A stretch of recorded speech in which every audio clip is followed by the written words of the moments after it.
सत साहिब साहिब गुरु तेरा ही आसरा। सर्वप्रथम मैं मेरे सतगुरु स्वामी अमर आनंद जी महाराज के श्री चरणों में सत सत नमन करती हूँ और सतगुरुदेव के चरणों में प्रार्थना करती हूँ, अरदास करती हूँ कि पूरे विश्व में शांति हो, शांति हो। तो मेरे प्यारे भाइयों बहनों, आज हम जानेंगे गुरु और शिष्य की वार्तालाप सुनेंगे कि एक बार शिष्य ने सतगुरु जी से कहा कि हे गुरुदेव, कृपया करके मुझे ज्ञान कराइए कि दुनिया में सुखी इंसान कौन है और इंसान सुख और दुख क्यों भोगता है, जीवन में सुख और दुख क्या है।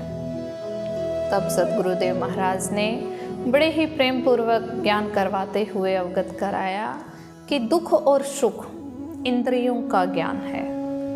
यदि हम इंद्रियों से बाहर रहेंगे तो हमें दुख और सुख महसूस नहीं होंगे तथा हम अपने परमात्मा का नाम लेकर अमृत पान करने लग जाएंगे और अमर हो जाएंगे। दुनिया में सुखी कौन है जानिए? जिस इंसान को किसी से मोह नहीं, किसी का भय नहीं, किसी से बैर नहीं और किसी पर क्रोध नहीं, किसी से प्रीति नहीं, भली वस्तु पाकर सुखी नहीं और बुरी पाकर गम नहीं, तथा अपनी इंद्रियों को हमेशा अपनी खोपड़ी में चढ़ाए रखे, वह दुनिया का सबसे सुखी इंसान है।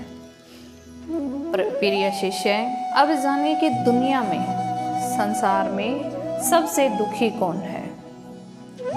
दुनिया में सबसे दुखी इंसान वह है जो संसारी सुख, लोक लाज में मोह रखते हैं तथा इंद्रियों के गुलाम रहते हैं।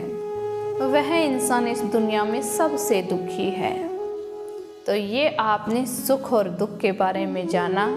अब जानिए कि अध्यात्म किसे कहते हैं, अध्यात्म ज्ञान किसे कहते हैं।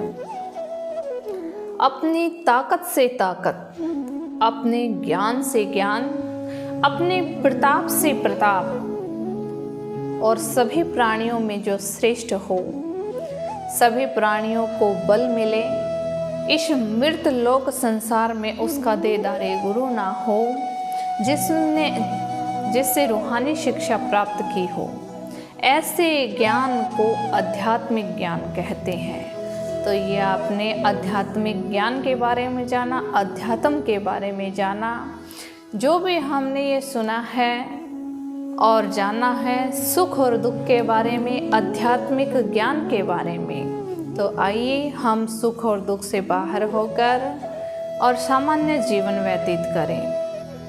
कोई वस्तु हमें मिलती है तो उसको पाकर एकदम से हम खुशी न मनाएं और कोई दुख आता है तो उसमें हम कभी भी ना घबराएं।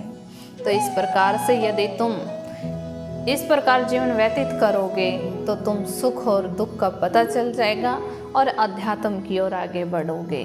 इसी के साथ सत साहिब साहिब गुरु तेरा ही आसरा।